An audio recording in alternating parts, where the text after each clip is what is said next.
तेलतुंबडे म्हणतात की बाबासाहेबांच्या आरक्षणामुळे 10% देखील दलितांचं भलं झालेलं नाही आहे. 10% झालं असेल, परंतु याचा अर्थ बाबासाहेब नसते तर 10% सुद्धा आपण पुढे गेलो नसतो. हे ते मानत नाही आणि बाबासाहेबांनी चुका करतात. त्यांनी कम्युनिस्ट व्हायला पाहिजे होतं असं म्हणतात. कम्युनिस्ट या देशामध्ये जाती व्यवस्थेचा विरोध करत नाही, ते आर्थिक न्याय देण्याची भूमिका घेतात आणि बाबासाहेबांना कम्युनिस्ट व्हावं असं तेलतुंबडे सांगतात. दुसरं त्यांनी त्या पुस्तकात असे म्हटलं आहे की व्ही.पी. सिंगांनी जो मंडलांड लागू केला त्याच्यामुळे जाती उफाळून आल्या, जातीचे किडे बाहेर आले, म्हणजे मंडल आयोगाचा सुद्धा त्यांनी विरोध केलेला आहे. याचा अर्थ तेलतुंबडेंनी आंबेडकरांचा विरोध केला, फुल्यांचा विरोध केला, व्ही.पी. सिंगांचा विरोध केला. याच्यामुळे आपल्यामधले जे दलित विचारवंत आहेत, हुशार त्यांना म्हणतो आपण, त्यांना तपासून घेतलं पाहिजे. लक्ष्मण यादव जर ते ऐकत असेल त्यांनी समजून घ्यावं की तेलतुंबडेला पुन्हा वाचा. ते मंडळाच्या विरोधात होते, ते जाती व्यवस्थेच्या बाजूला आहेत. कारण सगळे ब्राह्मण या देशामधले, ते समाजवादी असो साम्यवादी असो, ते सगळे they are not anti caste. आणि कास्ट व्यवस्था जाणं ही खरी आपल्या आनंदाची गोष्ट आहे.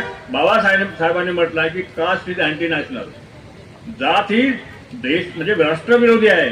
आणि महात्मा फुले देखील म्हणला की जोवर या देशामध्ये जातीचं गडबड आहे, उच्च नीचता आहे, तोपर्यंत हे राष्ट्र होऊ शकत नाही. म्हणजे या देशामधलं ब्राह्मणांचं हिंदू राष्ट्र आणि फुल्यांचं किंवा बाबासाहेबांचं राष्ट्र जे आहे ते समतेवर आधारित असलेलं राष्ट्र आहे आणि यांचं विषमतेवर ब्राह्मण वर्चस्व आधार. त्यांनी हे म्हटलं की हे हिंदू राष्ट्र आहेच.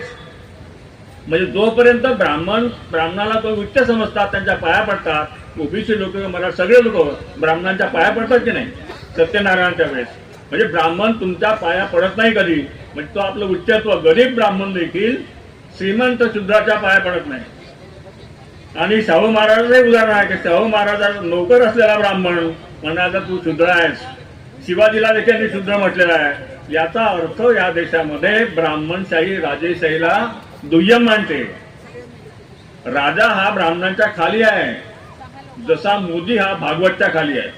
म्हणून चातुर्वर्ण हे कसं चुकीचं आहे, कसं अमानुष आहे, ते आपण लोकांना सांगायला पाहिजे. ॲनिमेशन कास्ट आणि चातुर्वर्ण नष्ट करणं हे खरी क्रांती आहे.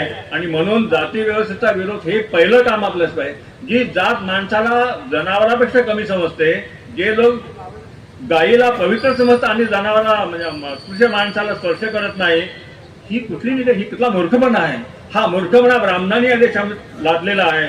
त्याचा आपण विरोध करायला पाहिजे. म्हणजे मानव व्हायचं असेल तर तुम्ही जात सोडा.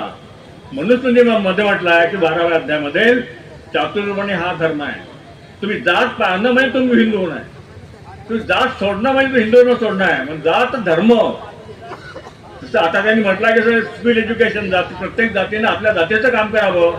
हे हिंदू राष्ट्र आहे. कारण ब्राह्मणांना जाती व्यवस्था जिवंत ठेवायची आहे आणि तुम्हाला खाली ठेवायचं आहे. म्हणून हा मोदी पण म्हणाला की मेकालोचं शिक्षण आम्हाला नको आहे, आता आम्हाला प्राचीन शिक्षण पाहिजे आहे. मेकॉले हा या देशामध्ये खरं सायंटिफिक विचार मांडणारा होता. त्यांनी सांगितलं होतं की तुमचं जे काही रामायण वगैरे सगळे गीता ग्रंथ एका अलमारीमध्ये मावणारे सगळे विचार आहेत. एका अलमारीच्या पलीकडे स्थान नाही आहे.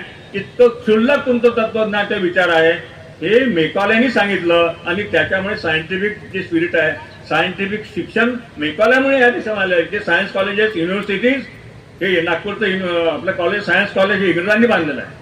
ही युनिव्हर्सिटी बिल्डिंग इंग्रजांनी बांधलेली आहे. ब्राह्मणांनी फक्त मंदिरं बांधले आहेत.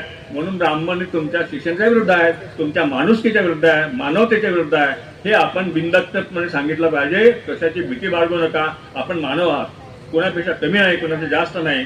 ही समतेची भावना निर्माण करणं हा बाबांचं स्वप्न, फुल्यांचं स्वप्न साकार करण्याचं वाटतं. मला या ठिकाणी बोलण्याची संधी मिळाली त्याबद्दल धन्यवाद आणि थांबतो.